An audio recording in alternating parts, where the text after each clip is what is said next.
If you're somebody who wants to build muscle and you want to get a lean, toned, defined aesthetic physique, then this podcast is going to be for you because we're talking about the science of how your body builds muscle. And forewarning, in this episode, I'm going to dive into the science, but I'm going to try to toe the line of giving you kind of a nerdy science, but also not over complicating it. So even if you are a beginner to lifting weights and strength training, you're still going to be able to understand what I am talking about. But for you nerds out there who do like some of the more science stuff, this podcast will be really good for you as well. So the first part of the podcast that I want to dive into is something I've touched on before, but your body wants to maintain homeostasis. That is the number one goal for your body, which means keeping things the same.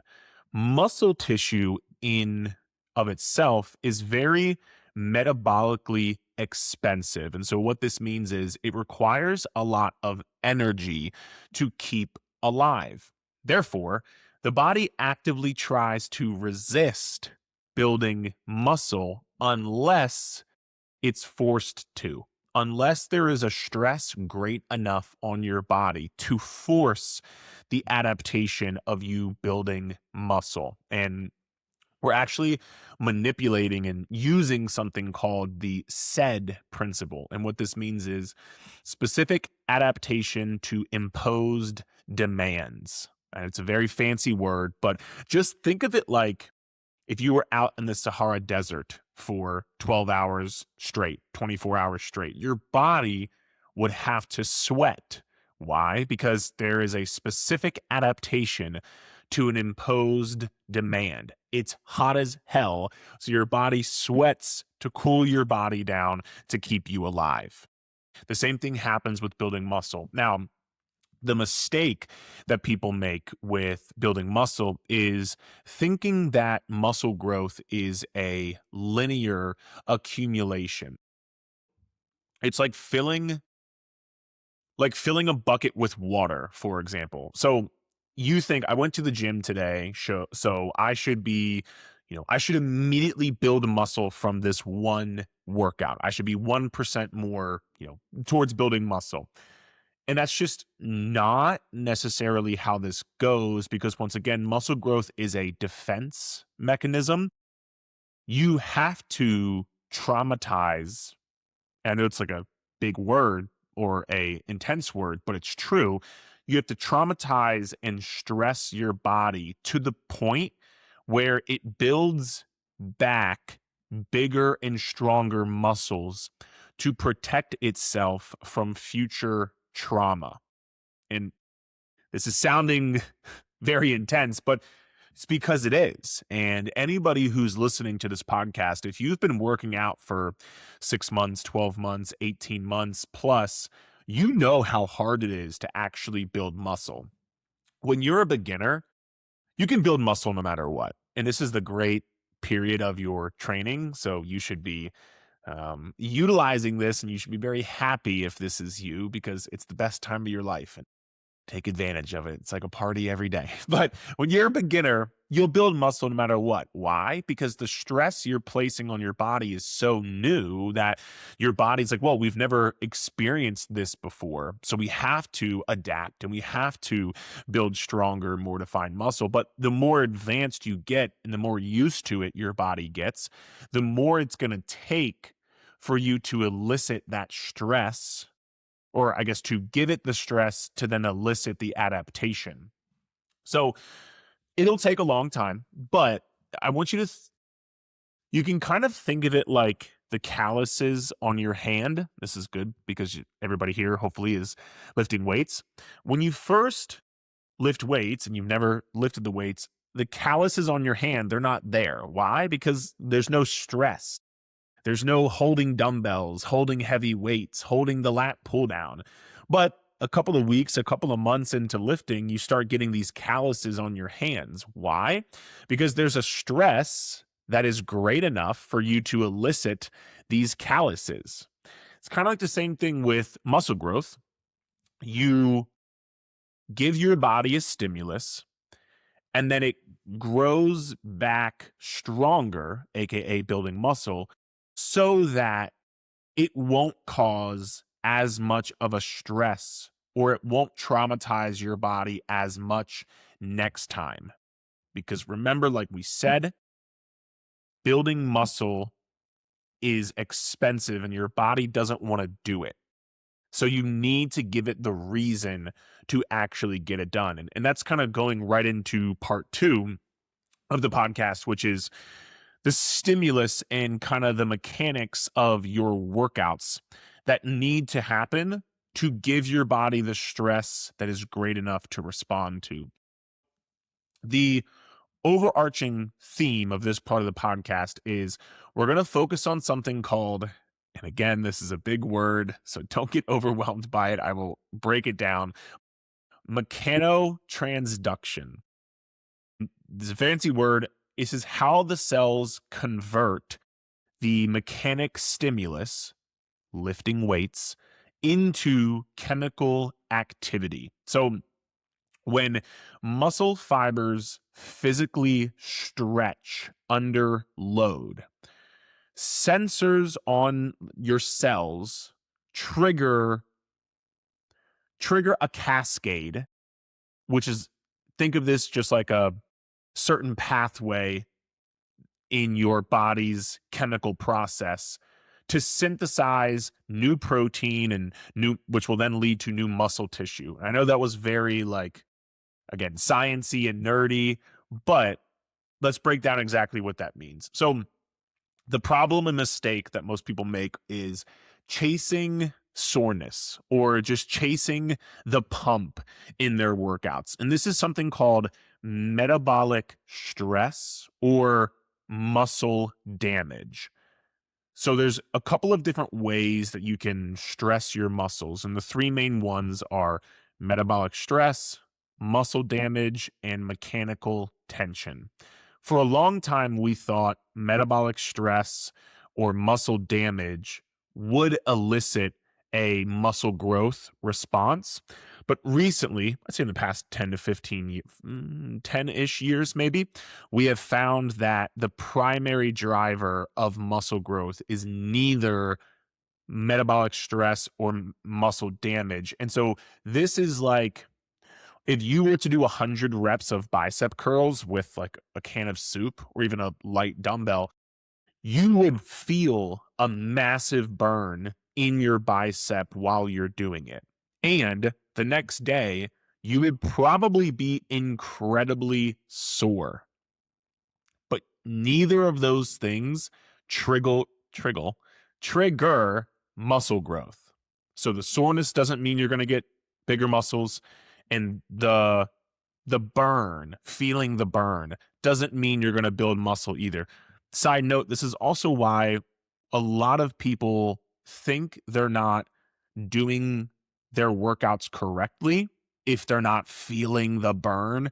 The one I get all the time as a coach is like, Eric, I don't feel my glutes during RDLs. I'm like, you're not supposed to feel your glutes during your RDLs. It's okay, because as long as you are having something called mechanical tension, then you are going to build muscle. And as long as you're progressively overloading that mechanical tension over time, you will continue to build muscle week over week, month over month. And what is this mechanical tension?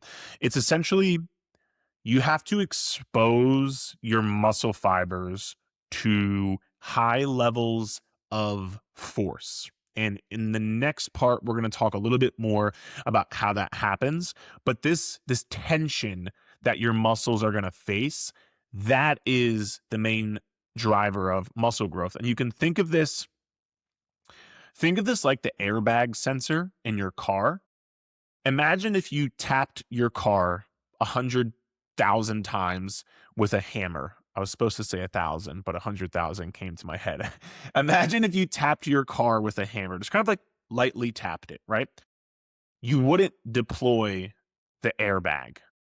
But if you take a bulldozer and you smash it against your car, that would be a sufficient amount of force to trigger the airbag sensor to go off.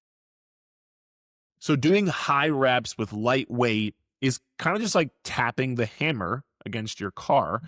And then doing heavy, hard sets close to failure, that impact on your muscles is what triggers the growth airbag. It's what triggers the airbag to go off. It's what triggers the muscle growth to actually happen. And so that's what we'll talk about here in this next point, kind of the science deep dive behind something called, if you've heard of motor unit recruitment before, maybe you have, maybe you haven't, but there's something called the Henneman's size principle. And again, fancy word, what this means, your body recruits muscle fibers in order from smallest to largest. So smallest would be like low kind of endurance stuff. And the largest muscle fibers would be more of that like high power growth potential muscle fibers. You typically only recruit the high threshold fibers, the ones that will actually help you grow muscle, when the set gets hard and close enough to failure.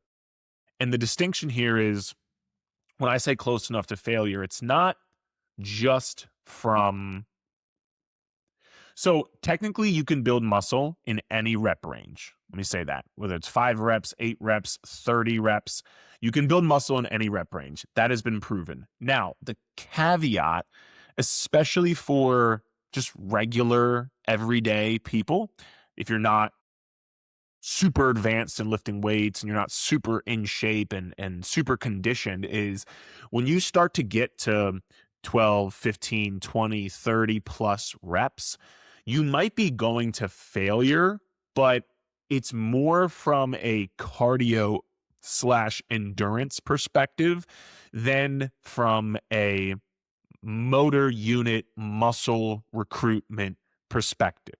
Like, you'll be tired doing a set of 30 reps, but that just ends up being more cardio than actually having 30 reps of intense and intentful muscle building recruitment reps, if that makes sense. So there's a difference between how that actually happens. And also, when you're lifting heavier weight, automatically you're going to elicit more mechanical tension than if you lifted lighter weight. So that being said, the problem and mistake that most people make is kind of what we call sandbagging sets, which is stopping when it gets uncomfortable or it gets a little bit challenging, but not actually pushing yourself close enough to failure. So if you're doing a set of 10 reps, when easily, if you really, really pushed yourself, you could have done 15 or 20, you're not going to build muscle. After the beginner stage, you will not build muscle because you're not eliciting, like we talked about in the beginning. It's why I set up the podcast this way.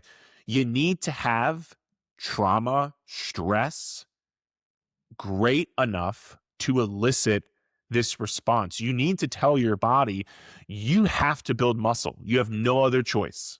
You have to do this because there's a stress that's great enough. If you don't get past that threshold point, your body will not change. And you can think of the first 5 reps and, the first 5 reps, the first 7 reps, whatever. Think of those as just like admission tickets to get to the effective reps at the end of the set that actually build muscle. You got to go through, if you're doing a set of 10 reps, you have to go through the first 5 or 6 or 7 reps. And they matter, but those first 5, 6, 7, 8 reps, those aren't the reps that actually build muscle. The 9th rep and the 10th rep that are incredibly difficult, those are the reps that build muscle, not the 8 previous. It's really only those 2 reps. You have to get through those first couple of reps first to get there. And that's the point. If you stop 5 reps shy of failure, you never recruited the fibers that actually are going to grow the muscle, and you never elicit enough mechanical tension on the muscle to then elicit the stress threshold that is great enough to force your body to change. Does that make sense? And you can kind of think of this like if your body is like a war army general, it'll send the weaker, newer recruits to go do some of the easier tasks. It only calls in the elite special forces when the situation is stressful and critical enough to actually need those forces. If the battle isn't hard, the special forces, they just stay in the barracks and they just do what they do nothing. They're just there. So you have to have a war zone. You have to have a set that is stressful enough to call in those special forces to get the job done. And then again, those special forces will get better over time. They get stronger over time, bigger muscles over time. Make sense? And truthfully, most people think they're training close enough to failure. I can promise you, you're not. Whenever we coach our online coaching clients who really want to build muscle and change their physique, one of the many things that we'll do is have them take a video of their top sets, so their working sets, where we say, hey, okay, you have 8 reps here, send me a video, and I'm going to make sure you're pushing close enough to failure. I would say 9 out of 10 times, especially when clients are newer, we're like, yeah, you had 7 more reps in you. That is not going close enough to failure to build muscle. And it's hard because in your brain wants to maintain homeostasis. So it's not conducive to you pushing yourself close to failure because it doesn't want to build muscle.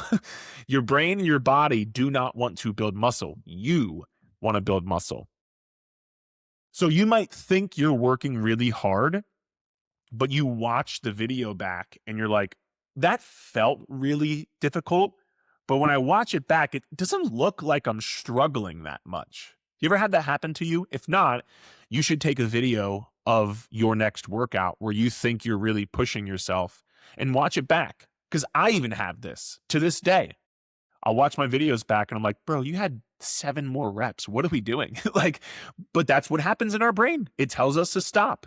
So it's one of the reasons why our clients love our coaching and why they see such great results. And also, you can't just get that from a workout program. You can't just get that from AI. You actually have to have a coach there kind of reviewing those things and telling you how much more you had left in the tank. And so if you want some help with your program and you want a coach to look over your technique, to look over your form, to help make suggestions on how much weight you should be increasing week to week, click the link in the show notes of this podcast. You can check out our one-on-one online coaching program. This is exactly what we do for our clients that we work with. Now, we've kind of gone through some of the mechanics and some of the science of building muscle, but let's also talk about the fuel, because there's a couple of things that your body needs to have happen in order to build the muscle. It doesn't just come down to the training, though I will say most people underestimate how important being on a proper strength training program is to build muscle, because unlike fat loss, you can't just eat more calories or eat more protein and build muscle. No, you have to have the stress elicited from the lifting to build the muscle. So if you're not on a program or you're just kind of making shit up as you go and you're not seeing the changes in your body that you want to see, I can pretty much assure you it's because your workout program is shit. And if you want a better workout program, like I said, this is exactly what we do for our online coaching clients. And so you can click the link in the show notes below. But that being said, dive into the fuel a little bit. So there is something called mTOR. And I'm not going to go through exactly what that means because it's just going to confuse you, but just think of it as the master growth regulator within your muscle cells. Think of it like a general contractor. To activate this mTOR, you typically need a specific amino acid called leucine. Now, there's many amino acids. By the way, I don't think you should be buying BCAAs. Maybe you can buy EAAs, essential amino acids, especially if maybe you're somebody who's vegan or vegetarian who might not get as much leucine in your diet. Um, but for the most part, for us, everybody who eats animal protein and is eating protein throughout the day, drinking protein shakes, you typically don't need to take extra amino acids. But what you do need is there's also something called muscle protein synthesis. And again, you can just think of this as the actual process that's going to help you build muscle. Leucine is kind of the trigger that would then trigger and maximize muscle protein synthesis. So typically, there's a threshold of about 2.5 to 3 grams of leucine per feeding that is required to maximize this muscle protein synthesis. And so the mistake that a lot of people will make is, number one, you're not eating enough protein during your day as a whole. And, how much protein should you be eating per day? It depends on the person, but typically I say take your goal body weight in pounds, multiply that by at least zero point 0.7 to zero point 0.8, and that's how much grams of protein you would be eating per day. But it's not just the protein per day. If you're trying to maximize and optimize your muscle building, yes, your protein per day is very important, but if you're truly trying to maximize and optimize, you need to stop just kind of like grazing on low protein stuff throughout the day, or just saving it for 1 or 2 big meals. Because typically what's going to maximize this muscle protein synthesis is eating enough protein in one feeding spread throughout the day. Because it does a couple of things. Number one, typically at least 25 to 30 grams in a feeding in a meal, because that is what would have enough leucine, the amino acid that we talked about, to activate the mTOR. You need enough leucine to then maximize and optimize the muscle protein synthesis. So if you're getting 30 grams in a meal, cool, you're doing that. If you're only getting 12 grams in a meal, you're probably not doing that. And then on top of that, if you only do that once or twice a day, you're only having this muscle protein synthesis once or twice a day. Whereas if you spread this out over 3 to 5 meals, now you have at least 20 to 30 grams of protein in each of those meals / feedings. And this could be eggs and Greek yogurt in the morning, protein shake as a snack, chicken breast for lunch, tuna packet for snack, and then steak for dinner, right? Like those are 20 to 30 grams of protein spread out across 5 feeding times. It would be enough leucine in each meal, which would then be enough to maximize muscle protein synthesis in each meal throughout the day. Make sense? That's why, again, for our online coaching clients, we typically recommend 3 to 5 meals or snacks with that adequate amount of protein to make sure they're taking advantage of their workouts as much as possible. If you're going to go into your workouts and push yourself and lift heavy and spend the time, again, for the clients that we coach, they're not bodybuilders, they're just regular everyday people. So if you're going to take that 30, 45, 60 plus minutes out of your day to go work out, we want to do the rest of the stuff during the day to be able to optimize that. And that's what you would do. And you can kind of think of it like flushing a toilet. If you just kind of hit on the I'm drawing a blank, the toilet flush trigger, the toilet flush. I don't know. I'm drawing a blank on what this thing is called, but you know what I mean. If you just like slightly tap it, that's not going to be enough to flush the toilet. You have to fully get the thing down and fully make sure it goes down to elicit that flushing of the toilet. It's the same thing with protein, leucine, muscle protein synthesis. There needs to be enough of it to then elicit that response. Make sense? Okay. So that's the protein part of it, but also there is the carbohydrates and glycogen part of it, which people think that carbs are bad or you shouldn't eat carbs and all these things. Not true, especially if you're somebody who's lifting weights and trying to build muscle. Because while protein builds the muscle, carbs fuel and spare it.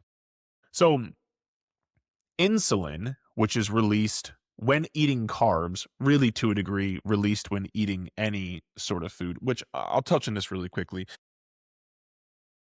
If you're a diabetic, okay, chat with your doctor. But insulin is just like it's a hormone that transports nutrients. It's really all insulin is. So insulin, let's say after your workout, I'm recording this on a Saturday morning after I got done my workout earlier. I had carbohydrates in my pre-workout meal and my post-workout meal. Why?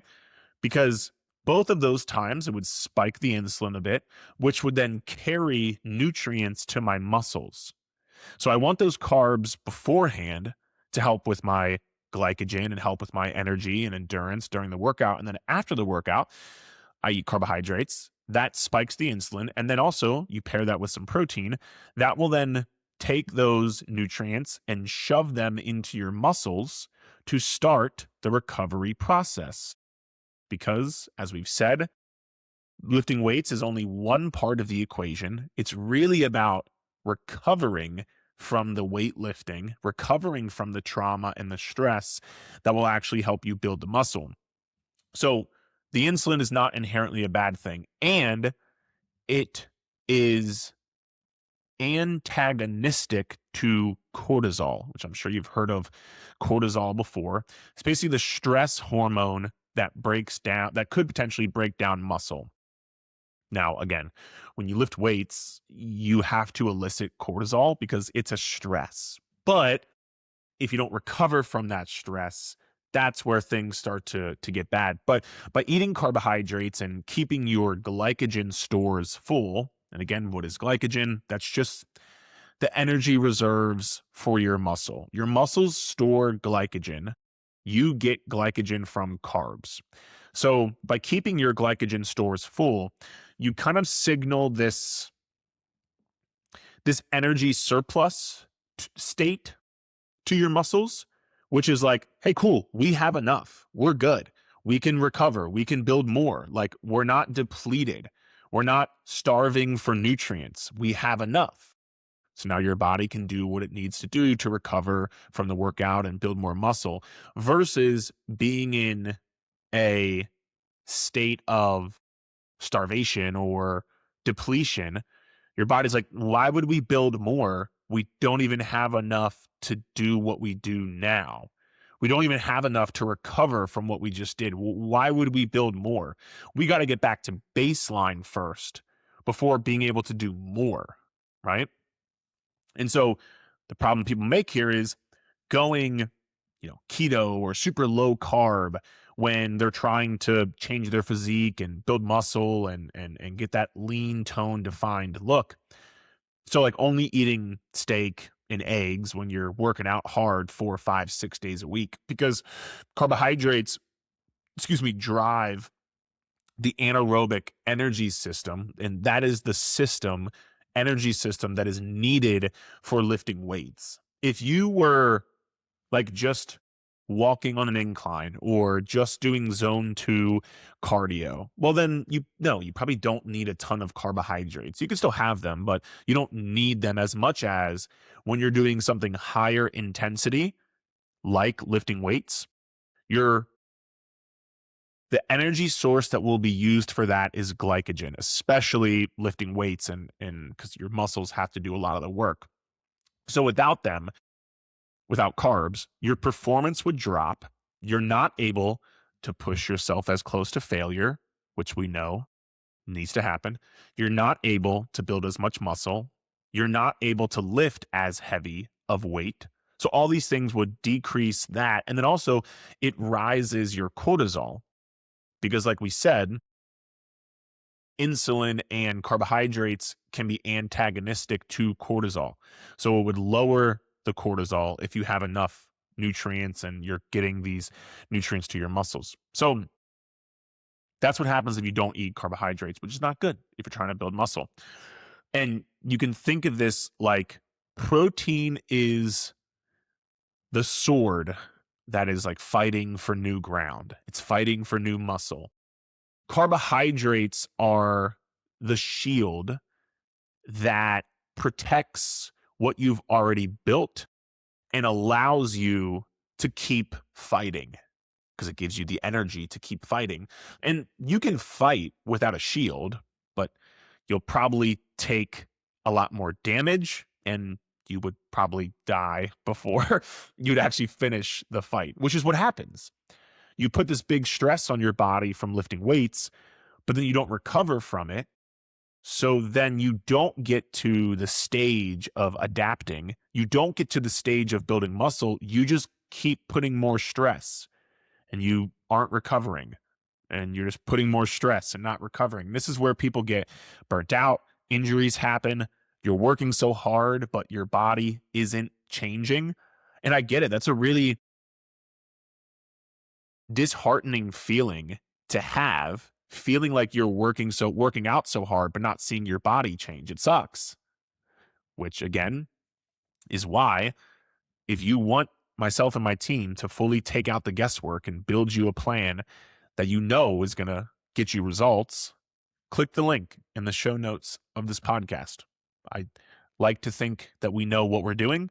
I like to think we get our clients some really good results. So if you're interested and you're frustrated that you're working so hard but not seeing the progress, click the link in the show notes and let us help you out.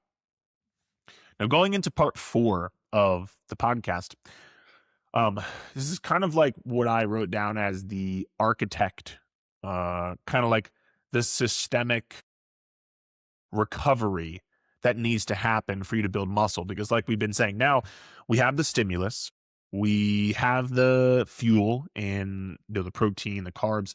So now let's talk about the recovery factor from this. And there's a difference between CNS fatigue and peripheral fatigue. So CNS, central nervous system. This is basically your entire body, your brain and your central nervous system, versus when you're doing something called peripheral fatigue, or it's also sometimes referred to as local fatigue. That is just your muscles. So you can have both. You typically will have both, but you can also set up your training in a way where you can get more local fatigue in your muscles and less central nervous system fatigue. Why would this be good? Because when there's less central nervous system fatigue, your body is able to recover a lot better. There's less stress. There is more energy availability to recover from hard, intense workout sessions. Remember, I mentioned this earlier, but I said something to the effect of your body has to get back to baseline before it does anything else. So if your CNS is constantly fried and you're exhausted and we're going to talk about what would cause your CNS to be exhausted, it doesn't matter because you got to fix that first. That is like what controls your entire body. If that's not recovered, good luck doing anything else. So typically, and this is also where people will go wrong in their workout programs because they're like, oh, I'm just going to work out 6 or 7 days a week and I'll do, chest on one day and back on the next day and then legs and then chest again and back again. And they're like, well, I'm working different muscle groups. So I did chest on Monday. It's fine to do something every single day because it's different muscles. Well, not true, because you're taxing your CNS when you are doing a workout, regardless of what body part it is. You're still taxing your CNS. So again, this is going back to why having a good workout program is so important. But let's talk about what taxes your CNS the most, and that is typically heavier compound movements like squats, deadlifts, bench press, really heavy hip thrust. Those sort of movements tax your central nervous system because it uses a lot of your body. A deadlift is not just your legs, it's your hamstrings, your glutes, your quads to get started. It's your core, it's your lats, it's your upper back. It's heavier weight. Like in general, you're typically going to deadlift more than you would a bicep curl. So that movement is very central nervous system taxing. Not a bad thing necessarily, but you do have to think about that when you're setting up your day of a workout and your week's worth of workouts, which is why most people have shitty workout programs because they have no clue what I'm talking about here. But if you're doing a lot of those movements and if your central nervous system is heavily taxed, it can't send the electrical signal to the muscle to contract, meaning you won't be able to recruit those high threshold muscle fibers, even if your muscle is fueled. So even if you have the protein and the carbs, even if your muscle is fueled, if your CNS is too taxed, you won't be able to fully contract your muscles as much as you could and or need to. Remember those special elite forces that we talked about? Those guys or girls won't be able to come in because your CNS is too fatigued, which would then mean you are not going to be able to build as much muscle. So the problem is overtraining the nervous system with too much high intensity exercises, psyching yourself up way too much, like getting on a bunch of stimulants and a bunch of caffeine and just like going crazy, maxing out on deadlifts every single week, maxing out on squats every single week. And it's hard because everybody's so conditioned to think more is better, more intensity, more weight, more sets, more exercises. And there's just a balance to this. We talked about you have to push yourself close to failure, but I'll use a leg day as the example. Whenever a client joins coaching with us, we get a lot of people who will be doing 10 exercises for a leg day. And we're like, fuck, no wonder you feel like shit. No wonder you're not building muscle. No wonder you're not seeing yourself change. You're just adding too much stress that your body's not able to recover from. And that's why you're just feeling run down, exhausted. You might even look worse because now your body's all stressed out. Your cortisol's higher. Your muscles can't ever recover. You're retaining a bunch of inflammation and water weight. This is why you can't just get a fucking workout program from ChatGPT, or you can't just go into the gym and do what you saw some bodybuilder influencer doing. It's not gonna fucking work. And I know that's hard for people to comprehend because, again, you think more is better, or you think it worked for this person, it should work for me. Well, what you don't know about that person is they're taking performance enhancing drugs, or maybe they are sleeping 9 hours a night. You're sleeping 6 hours a night. Maybe they have no kids and you have 3 kids. Maybe their entire job is to lift weights and look a certain way, whereas you actually have a job that's not that. You have a 9-to-5 job, maybe sometimes more than 9 to 5. You have stress, you have social events. This is why it's so important to get a proper workout routine. I can't overemphasize this enough because there's nothing worse than working really hard but not seeing your body change. It's why most people quit, but it doesn't have to be that way. You can get on a better program, I promise. And if you want us to take out all of the guesswork and just tell you what to do, click the link in the show notes of the podcast. We would be thrilled to do that for you. So, you need to manage systemic fatigue. And this is also why deload weeks can be very valid and beneficial, especially for the Gen Pop person, because they allow these neurotransmitters, they allow your central nervous system levels to reset. You get something called a supercompensation effect, where you're then able to fully recover. And then you can go into your next workouts ready to crush it. And your central nervous system is firing and you're able to recover. You're able to push heavier. Typically, we tell our clients to get a deload week roughly every 4 to 8 weeks, depending on the person, depending on what's going on. But this way, you push, you take a deload week. And for those of you who don't know what a deload week is, I did an entire podcast on it. You can go check it out if you would like. Just type in Eric Roberts Fitness Podcast Deload Week. But essentially, you're just taking a week where you're not pushing close to failure.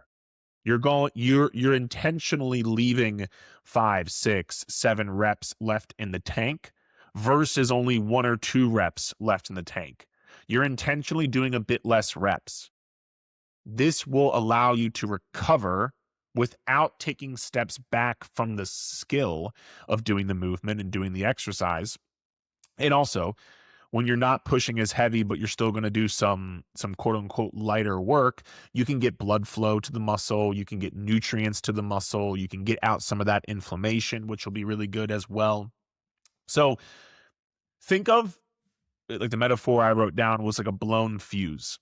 If you plug too many appliances into, 1 or 2 outlets, the fuse is going to blow. The appliances, your muscles, might be fine, but there's no electricity getting to them. Your CNS fatigue is a blown fuse. Make sense? This actually happened to me recently. I was trying to, I had my Ninja fryer going, and then I also had my grill. There's I think it's like a Philips grill or something. It's like a one you can plug in, and they both just went out. I'm like, what the fuck, man? I was middle of making my steaks. It pissed me off. But that's what happens. That is your CNS. Now, the next part of this I want to talk about is micronutrients. And so this is really important too, because most people don't even look into this when they're trying to build muscle. But now that we have the stress, we have the lifting, we have the fuel, we have the recovery, there's also some extra catalyst that will make it easier and more optimized to build muscle.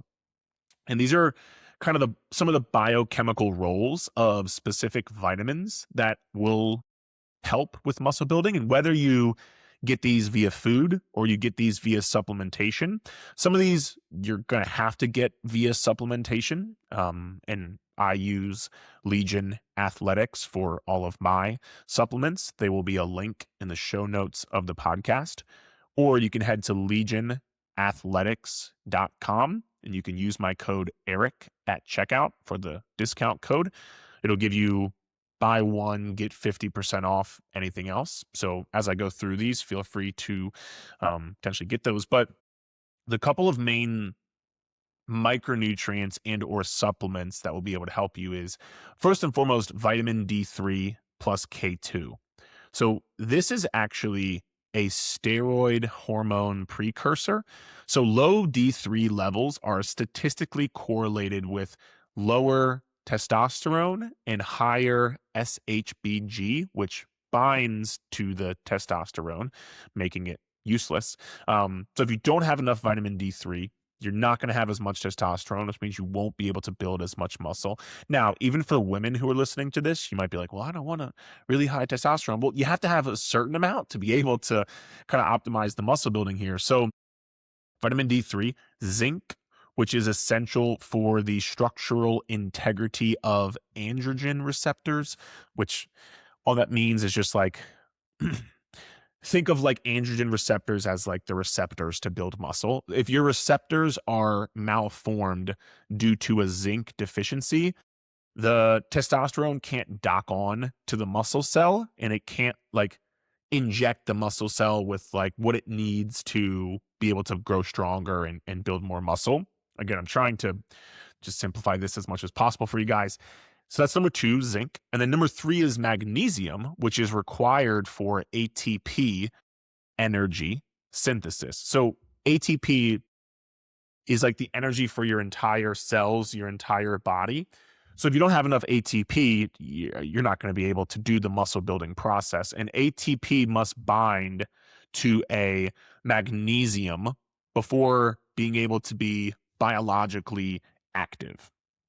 So those 3, and then also one I'm sure you've heard before, creatine. So creatine actually helps increase your ATP. And if you're increasing the ATP, you're increasing the ability to build more muscle, recover faster, do all the great things that you want to do. It also increases the ATP, which will help you during a workout, helps you with a bit more energy, helps you with a bit, not like energy, caffeine energy, but just like muscle cell energy.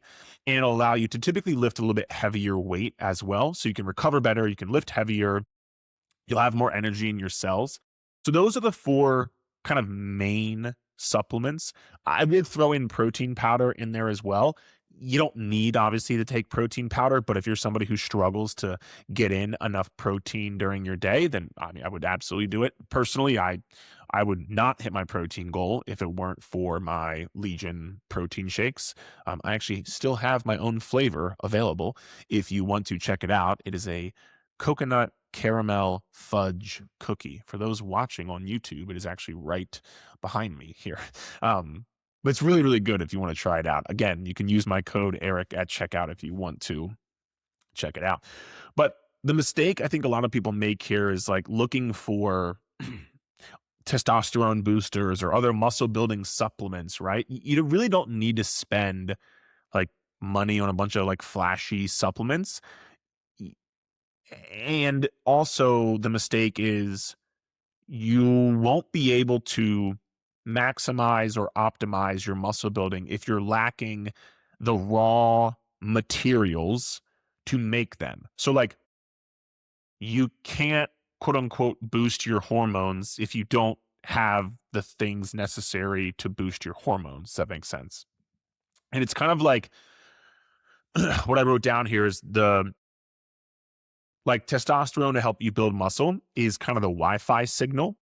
The androgen receptors, the ones kind of maintained by the zinc, are the antenna or the Wi-Fi signal on your laptop.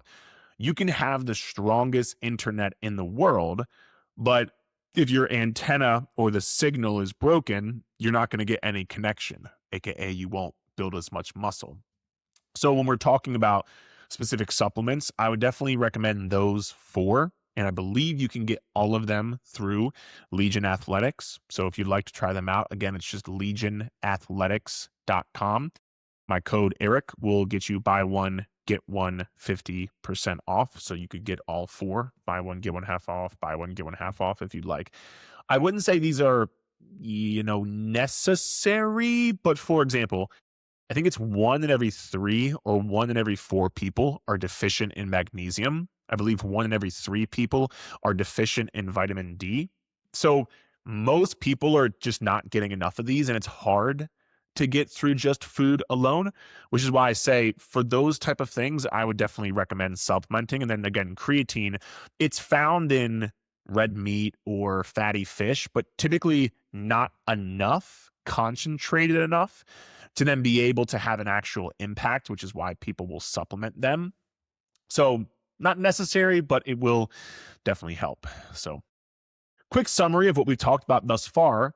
Number 1, you need the stimulus. You need the high tension, the muscle fiber recruitment, the pushing yourself close to failure.